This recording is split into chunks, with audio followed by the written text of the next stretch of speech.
is Tony Tubbs. Tony Tubbs, the former champion, as I said. He beat Greg Page back in '85. He lost it in '86 to Tim Witherspoon. His professional record 29-2. But you notice one no decision. He failed a drug test after beating Orland Norris. As always, my partner Alex Wallow. And Alex, we were here 7 weeks ago when we watched Riddick Bowe fight Terrell Biggs. That was quite a test for him, wasn't it? It really was, Dan, and an excellent learning experience for Riddick as well. But usually when a fighter runs into tough opposition like that, we say that he answered a lot of questions about his ability and his character. I think the Biggs fight raised more questions than it answered about Riddick Bowe, because he was wobbled several times by a guy not known for his power, and because he went through periods where he looked very stationary and very easy to hit. You must say one thing for the two men guiding Bowe's career, his manager Rock Newman and his great trainer Eddie Futch. They believe in Riddick enough to keep putting him in with potentially difficult opposition. In this case, Tony Tubbs, a guy blessed with a lot of natural talent, an outstanding amateur, probably the quickest man his size in the history of boxing. The problem is Tony's size. He has always appeared overweight, never made the total commitment that boxing demands. If he's in the shape he says he is today, it could be a very interesting afternoon. Go ahead and take a look at the tail of the tape. You'll notice right off the bat, Tubbs 10 years older. But the key thing here for Tubbs, at 234, he's coming in about 11 pounds lighter than his last couple of fights. The New Jersey rules are in effect. We'll have a 10-point must system. The 3 knockdown rule and the standing 8 are in effect. A fighter cannot be saved by the bell in any round, and the ringside position can and may stop the bite. And there's Joe Cortez, who is our referee here today. And there is the bell. This is scheduled for 10 rounds, and Riddick Bowe leads it off with a good, solid jab. Yeah, that was a wake-up call for Tony Tubbs. I mean, we thought that Tubbs who has the superior hand speed. Oh, a big right hand. I think that might have been, I'm not sure, Dan. I think that might have hit a lot of gloves. Yeah, it hit a lot of gloves. Some of it hit the ear, though. So far, Tony Tubbs is not doing anything of what we expected in terms of trying to establish his jab. He, that being Tony Tubbs in the black trunks, wants to make this fight a test of skill. Riddick Bowe in the white trunks wants to make it a test of power. He has a big edge in that department. And I think really the key is, Dan, who is in condition to impose the nature of the fight, to dictate the pace. Left hand to the body by Riddick Bowe, down by the belt. Both fighters hitting inside. Work out of that. Inside uppercut by Riddick Bowe, and another. Oh, and another. You can see that last uppercut landing flush on the chin. And Tony Tubbs is up against the ropes and hurt.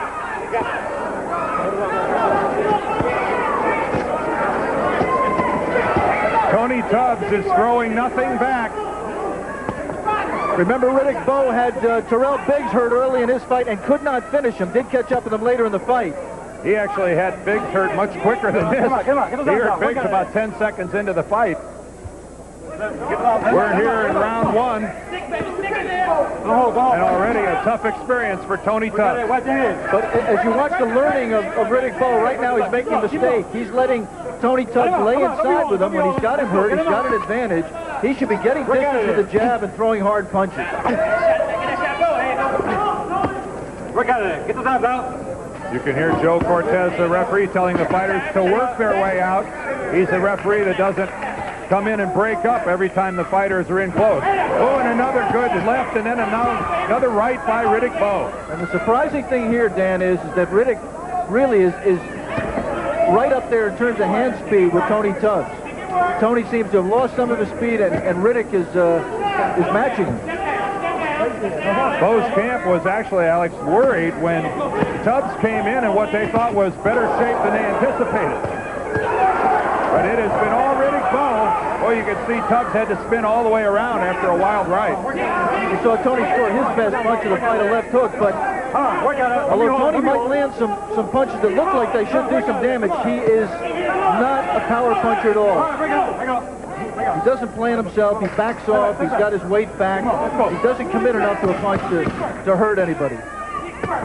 The final seconds here of the first round. Remember, we're scheduled for 10. A solid beginning for Riddick Bowe. Late in the second round, and Tony's cornerman jumped in immediately and stopped the fight.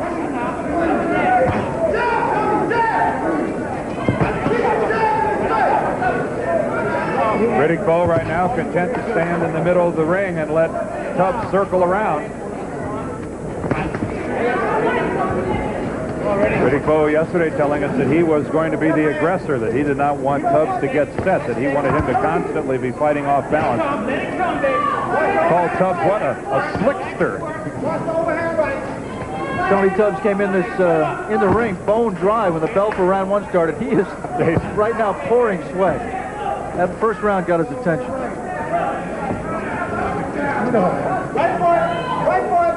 A very cautious round so far by Riddick Bowe.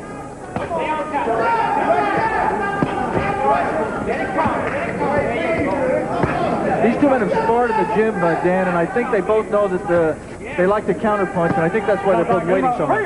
There is Riddick's wife, Judy, who is ringside. What's the head? What's the head? Let me hold it. I believe some of Riddick's children are here in attendance as well. A very affable young man, Riddick Bowe.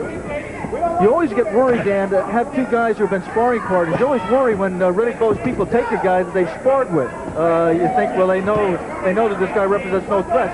The strange thing about this fight is that, according to people who have no alignment with either camp, Tony Tubbs gave Riddick Bowe all he wanted in those sparring sessions out in Las Vegas. And the people who saw those sparring sessions, when they heard that Tony Tubbs would be the opponent, were amazed. Well, wouldn't you agree that Bowe's camp also assumed that Tubbs would show up for this fight somewhere around 250 pounds in the high 240s? That's right, but you know what Riddick said was, Tony may think that I'm going to be the same fighter I was in the gym. I'm going to be much better on the day of the fight. I think Terrell Biggs made sure of that. This is not the same fighter that Tony Tubbs sparred with.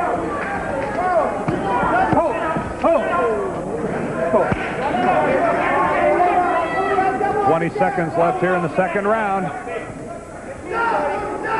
An interesting weekend in the heavyweight division. There you saw Riddick have trouble lining up Tony Tubbs. Tony moving a little bit laterally each way, and Riddick missed 3 straight punches. Somewhat of a cautious round here for Riddick Bowe. End of the second. Tony Tubbs in the black trunks. Riddick Bowe on the left of your screen wearing the white trunks with the red trim. So far, this fight, as expected, belongs to Riddick Bowe. Tony Tubbs in trouble in the first round, though, came back, and Riddick Bowe, Alex, surprisingly, really didn't press the issue much in the second round. Oh, that was surprising. The other thing that's made this fight boring so far is the fact that because Tony got hurt so quick in round 1, so far he's been fighting just to kind of survive and not to win. And he's getting eaten up on the inside by Riddick Bowe. Yeah, the uppercut of Riddick Bowe. He landed 3 solid ones in the first round, and again, we saw one land. The interesting thing about Riddick Bowe, Dan, is, as you saw just in that exchange, although he's got long arms, a big man, very physically gifted, best combination of the fight by Tony Tubbs. Exactly right. You would want Riddick, and Eddie Futch does, want him to fight at distance, using the jab to keep his man on the outside. But he is very effective on the inside and getting better all the time. There is Tony Tubbs' wife, Ingrid. She's certainly interested here at ringside. Tony Tubbs makes his home in Pacific Palisades, California. Just flew in here to Atlantic City yesterday morning.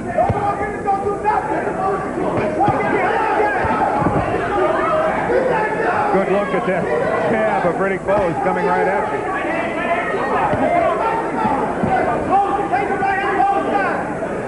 We are in the third round, a little over halfway gone. This fight's scheduled for 10. And Tony Tubbs beginning to look, Alex, like a fighter with a little more confidence.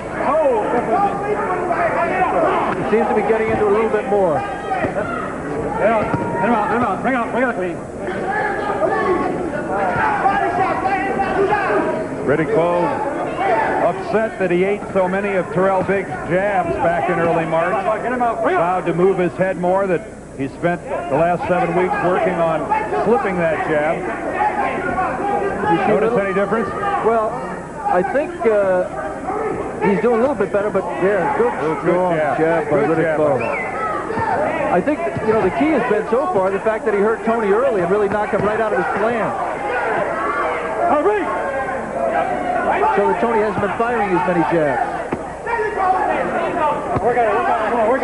Don't be holding. I know one thing, there is clearly an audible difference between the punches of Riddick Bowe and Tony Tubbs. Bowe's punches just echoing through the building here. This fight is scheduled for 10 as we come to the end of the third. The fighters move to the middle of the ring here to get round 4 started. I'm Dan Deerdorf here in Atlantic City along with Alex Wallow. Glad you're with us here on ABC's Wide World of Sports. You saw that combination, Dan, that Tony Tubbs scored in the last round. You wonder, you know, why does he try to do that more often? Why does he just pick so much and be, you know, essentially a negative fighter? And the answer is, I think he just doesn't have enough confidence in his conditioning to think that he can put punches together and throw hard punches consistently through a 10-round or 12-round fight.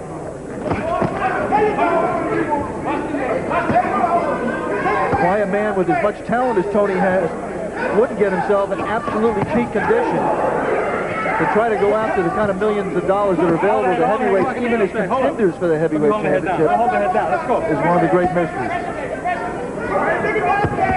I doubt there's a man in America who weighs over 200 pounds that isn't aware of the kind of money that Evander Holyfield and George Foreman took to the bank last night. Yeah, and I saw you working with the heavy bag in your front porch in St. Louis. It's enough to make you think about it. But George, what, a minimum of $12.5 million, and Holyfield in excess of 20? And if the pay-per-view numbers are what they are reported to be, both fighters will make several million in excess of their guarantee. Well, something tells me that has not escaped Riddick Bowe's attention or Rock Newman, his manager.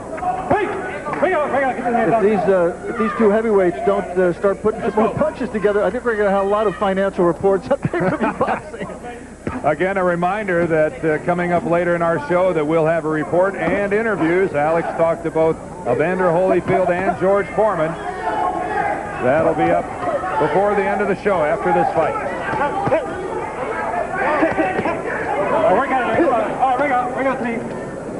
Cortez steps in, separates the fighters.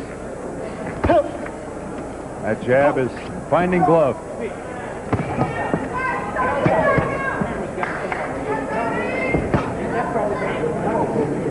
Well, one of America's great fight fans is here in attendance today. There's Gene Hackman. He was at ringside as well last night, and if there's a big fight, Gene Hackman is there, and he is not there to be noticed or sign autographs. He's there because he's a tremendous fight fan. And you know that because he comes and watches the 4-round prelims and stays through the walkout fights.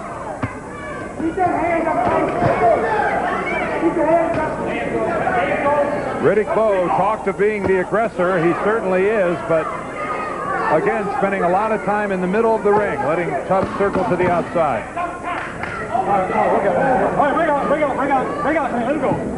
Round 4 is coming to a close. Stay with us, won't you? And we're now in the 5th round from Harrah's in Atlantic City. That's Riddick Bowe on the left, Tony Tubbs on your right. Oh, and there's a good right hand from Riddick Bowe. Tony Tubbs was in real trouble in the 1st round. It was a typical start for Riddick Bowe, getting his opponent in trouble. But then, for some reason, Riddick Bowe really took it easy and allowed Tony Tubbs to regroup in the 2nd round, and he appears to be unfazed. You know, you almost get the feeling watching Riddick that he's trying so hard to learn his lesson that he's a little bit mechanical right now. You can see him thinking what Eddie Futch has put in him and what he's to do. And he's got to just get this stuff to become second nature so he reacts more and doesn't think quite as much. And that's just all part of the learning process. If you're going to learn, it's hard to imagine having someone in your corner more knowledgeble than Eddie Futch. And I guess a key factor there is what Riddick Bowe thinks of Futch. He refers to him as his Papa Smurf, and, you know, obviously an extremely close relationship between the two. Speaking of close relationships, I want to pass along our congratulations to Jimmy Davis, audio technician here at ABC, who's retiring after 39 years with our company. Jimmy and his wife Imelda are going to move to upstate New York, a town called Edinburgh on the great Sacandaga Lake, Alex. And we're going to miss Jimmy, a part of our Monday night booths, the 20 Indy 500. Good luck, Jimmy. Happy retirement. One of the great audio men and a lovable characters on the scene at ABC Sports. We want to remind our ABC stations that at the end of this round, we're going to be taking a station break.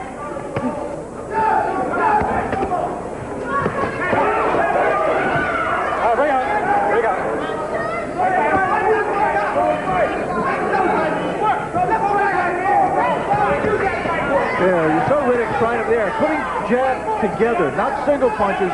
He wasn't effective with it there. Double jab again.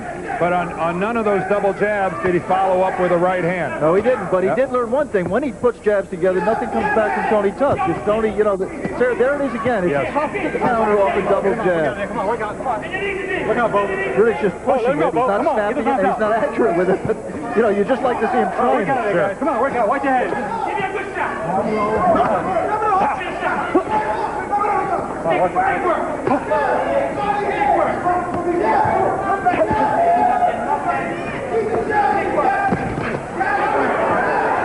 There, it's a sign of the hand speed of Tony Tubbs. And you can see the look on Bowe's face that caught him by surprise. The end of round 5, ABC's Wide World of Sports will return after this word from our ABC station. Time! The second half of this fight, the 6th round here from Harrah's Casino Hotel in Atlantic City. Dan Deerdorf, Alex Swallow ringside. This is Tony Tubbs and Riddick Bowe.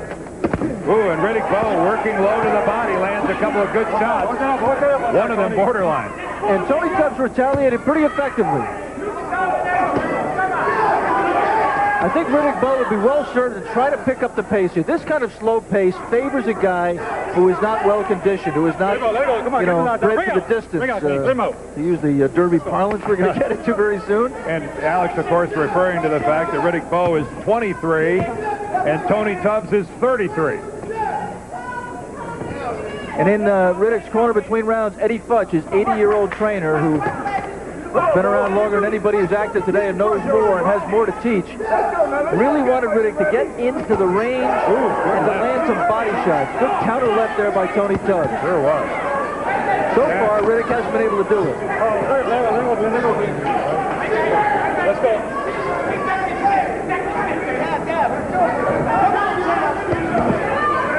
But Alex, I guess you have to agree that Tony Tubbs and 7 weeks ago Terrell Biggs are the type of opponent that Riddick Bowe needs to face if he's to continue to grow. Yeah, he doesn't learn anything getting put in with guys who fall down on the first punch, but at the same time, you know, as we said in the opening, Dan, these are valuable learning experiences, and hats off to Rock Newman and Eddie Futch for taking guys who can fight. But at the same time, these kind of opponents are exposing the things Riddick doesn't have right now in terms of the ability to control the pace, to dictate the pace, to finish a guy when you got him hurt. And as we said earlier also, he's a little bit mechanical.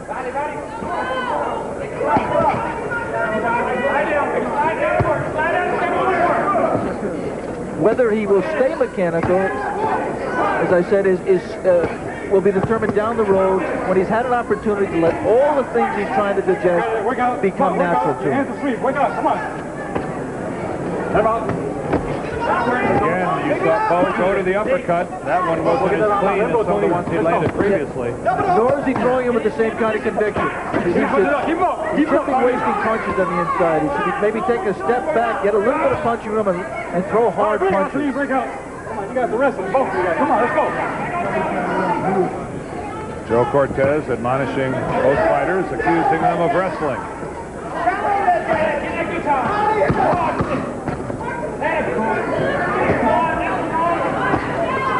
Riddick Bowe closes out number 6 with a flurry. All right. And Alex, Tony Tubbs, who's on the right in the black trunks. Riddick Bowe wearing the white. Tony Tubbs is still here, but I don't have him winning a round yet. Well, I think you can make a case for him in a couple of rounds where, you know, there were a lot of really meaningful blows. But You have to have Bowe ahead comfortably. And you just don't see at this point whether Tony Tubbs has the kind of game plan that's going to get him back into the fight.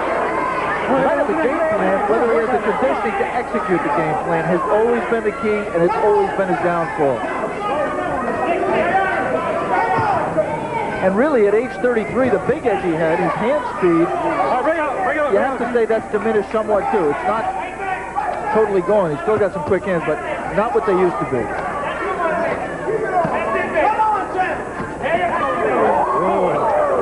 Bowe feigning with the left came in then and badly off balance, sailed over the top of Tony Tubbs. That was the case of a former outstanding amateur looking very amateurish. Oh, a good left hand by Tubbs. And that time, Tony beat Riddick to the punch, and I believe he hurt him a little bit. Just stunned him momentarily. And if I wasn't sure of that, I'm now sure since Riddick made a face like he wasn't hurt. Tony does not follow up. Again, it looked like, though, that the reason Bowe got hit like that is he was off balance again. He was a little top-heavy, leaning far too forward. He was trying to throw a punch, and Tony landed one before he did, and he was off balance. A reminder that at the conclusion of this fight, we're going to have a report on last night's heavyweight championship fight between Evander Holyfield and George Foreman. We will have interviews with both of the fighters. Oh, we got it. Come on, get the thumbs out. Get him out. Come on, watch your head. Watch your head. Meanwhile, we're watching other heavyweight action. Let go, Bowe. And Riddick Bowe, the man on the right, certainly has to view himself eventually as a man who's going to step into the ring and fight for the title. Hold on, guys. All right, let him up. At least I hope he is. Everybody else is viewing him as such. A lot of brawling, a lot of wrestling, but there were some clean punches land in that exchange on the inside. Tough to score those kinds of exchanges.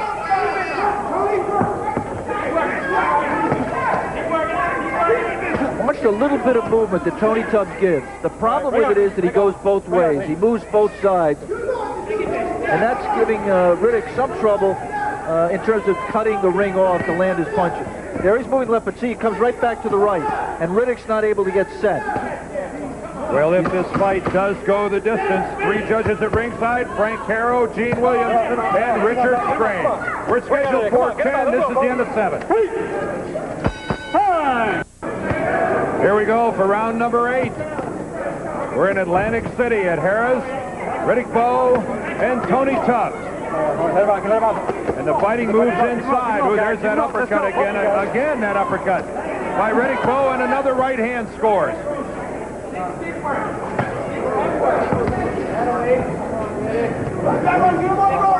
That time when both fighters were in close, it was obvious to see the scoring punches landed by Bowe. Eddie Futch told Riddick in between rounds, you can win this fight on the jab. And I think he's right. I think he can win it that way. And the first obligation of a fighter is to win the fight. But in this case, I think Riddick Bowe has an additional burden on him. The burden of being exciting, of being entertaining. He's doing the first thing, he's not doing the second. But if you had to pick one, yeah, I like his you would win. But you're right. Look at George Foreman. Look at the money he made off of the entertainment factor. The one thing I must say I like about Riddick in talking to him before this fight, Dan, was, you know, we all knew he had a great physical makeup, but, you know, as we said when he fought Terrell Biggs, a lot of people questioned his mental makeup, his commitment. And he has been much more serious, much more mature, relaxed, less to clowning around, and that really bodes well for his future down the road. But if you hear all the talk, which I think you're going to hear about Riddick as a possible immediate challenger for either Holyfield or Mike Tyson, take it with a huge grain of salt, because he is not ready. And I don't think you'll hear it coming from Riddick.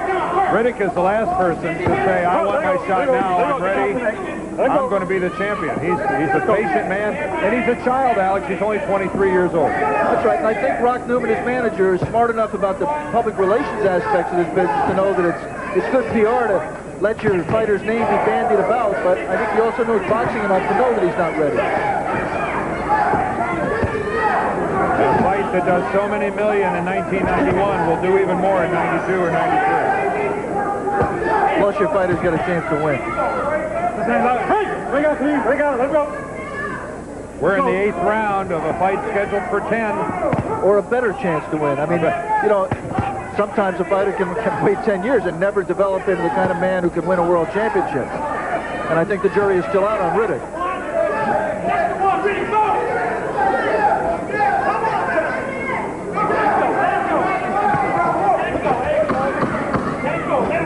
It has been a very solid and comprehensive effort by Riddick Bowe. He should be well ahead on the cards, but there are 2 rounds to go. Let's move into round number 9. Tubbs and Bowe. A 10-round non-title fight. The title fight was last night. And again, a reminder, we'll have a report on that coming up at the conclusion of this fight. A report on the fight between Evander Holyfield and George Foreman. A trio of good lefts that time by Tony Tubbs. And here's the most action we've seen since the 1st round. Best exchange of the fight. Riddick opened the round with a good scoring right hand. Tony Tubbs took it, came back with a series of 4 and 5 scoring punches. Riddick took those and came back. This might be the cut of the round at this stage in round 9 where Tony Tubbs knows that he's got enough in his tank to last 2 more rounds, and he's going to let it all hang out. He has to know he's behind. He just hasn't thrown enough punches to win. Well, there was a wild right by Tubbs. Airball was a good 6 inches short. Airball is a very good discussion. Alex, a crossover term, huh?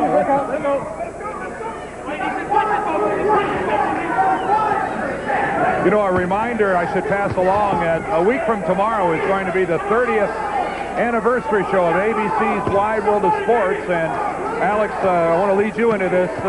A good segment of that show is going to be on some of the great boxing that's taken place on ABC over the years.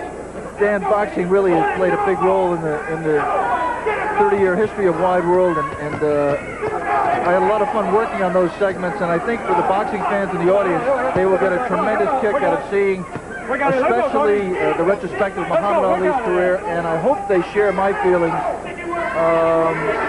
about a visit I made to Muhammad at his farm in Michigan a couple of weeks ago, because it was a very special moment with an unbelievably special man. And I think you will put aside some, I'm going to call them myths that are floating around about as to the state of Ali's condition and his ability to care for himself. Well, the one thing, I went out there, Dan, scared to death because of the way I had seen Muhammad. He looks bad when you see him walking and when you hear him talking. His movements are very slow and his speech is very low and slurred. But when you spend time with him, as I had a chance to do, you understand that that he is in there. The mind is 100% intact, and that was very, very reassuring to me. And he still enjoys life in a special way. That's a week from tomorrow, right here on your ABC station, the 30th anniversary special of ABC's Wide World of Sports. Let me say, Dan, I'm not trying to be apologist for boxing or for the damage that Muhammad suffered in the ring, and we all wish he hadn't done it. But he is in better shape than I have been led to believe. We have 1 round to go. Tony Tubbs and Riddick Bowe. Stay with us.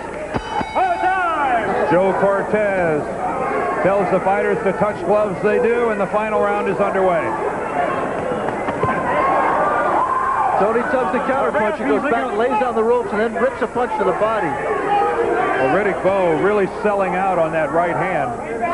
Finds himself off balance, and Tubbs has done a good job all fight long of throwing in a decent counterpunch every now and then. You know, those kind of punches you see right there are amateur punches where you just want to put the white portion of the glove on the opponent. In the professional ranks, you have to make the punches count for something. And that a punch that appears to expend a lot more energy than damage it exacts from your opponent.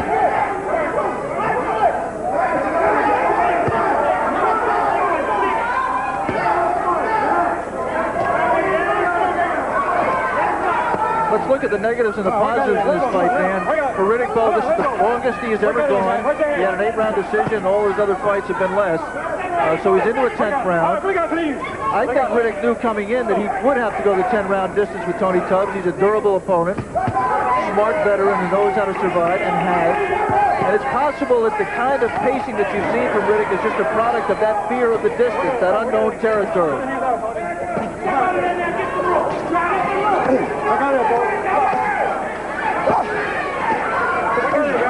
In terms of, negatives, I just think Riddick has not shown yet that he is the instinctive kind of fighter you have to be at world-class level. I agree.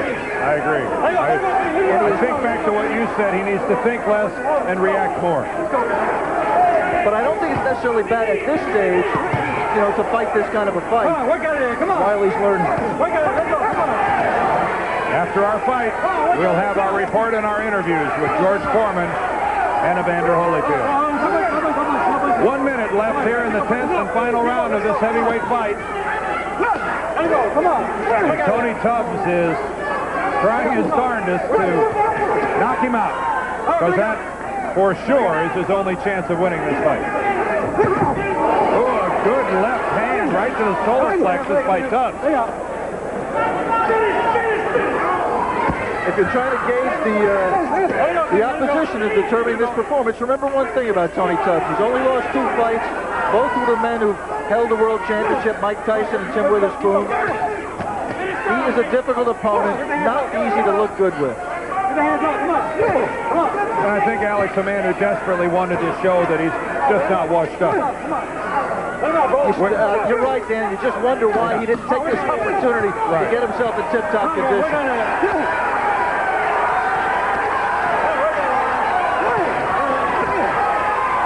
There's the bell. That's the end of the fight.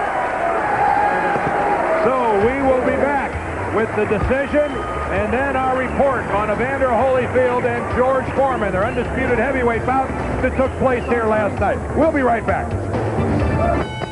Ladies and gentlemen, from Harris, Atlantic City, New Jersey, the scoring by points as follows.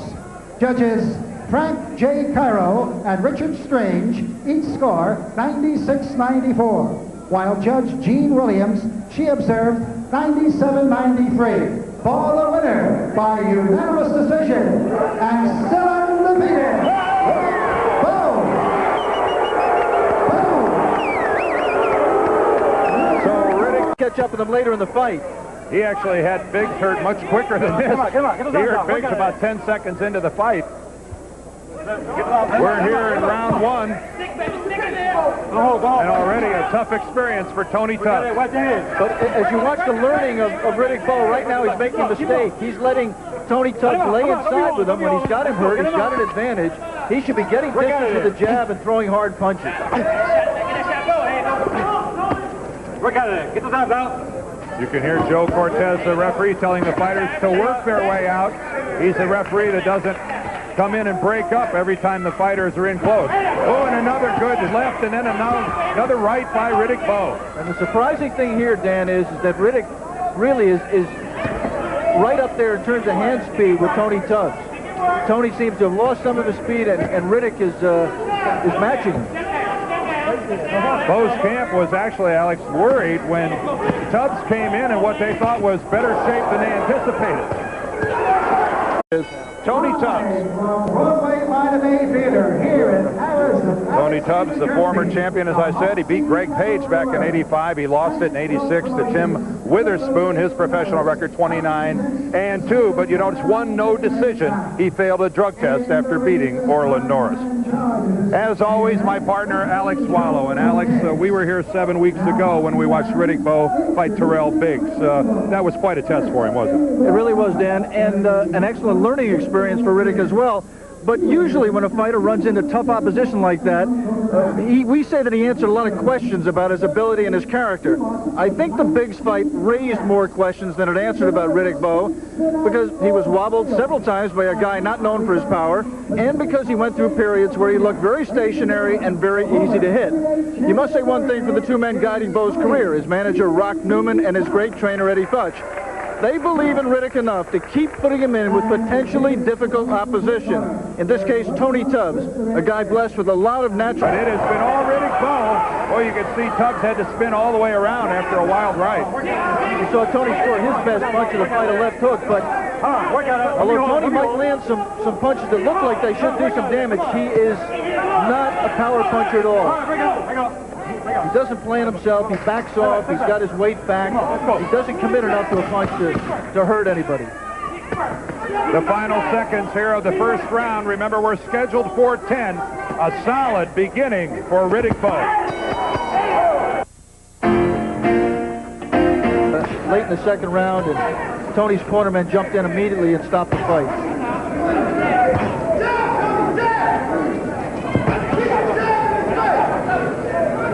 Riddick Bowe right now content to stand in the middle of the ring and let Tubbs circle around. Riddick Bowe yesterday telling us that he was going to be the aggressor, that he did not want Tubbs to get set, that he wanted him to constantly be fighting off balance. Here, though, so far, Tony Tubbs not doing anything of what we expected in terms of trying to establish his jab. He, that being Tony Tubbs in the black trunks, wants to make this fight a test of skill. Riddick Bowe in the white trunks wants to make it a test of power. He has a big edge in that department. And I think really the key is, Dan, who is in condition to impose the nature of the fight, to dictate the pace. Left hand to the body by Riddick Bowe, down by the belt. Both fighters hitting inside. Work out of that. Inside uppercut by Riddick Bowe, and another. Oh, and another. You can see that last uppercut landing flush on the chin. And Tony Tubbs is up against the ropes and hurt.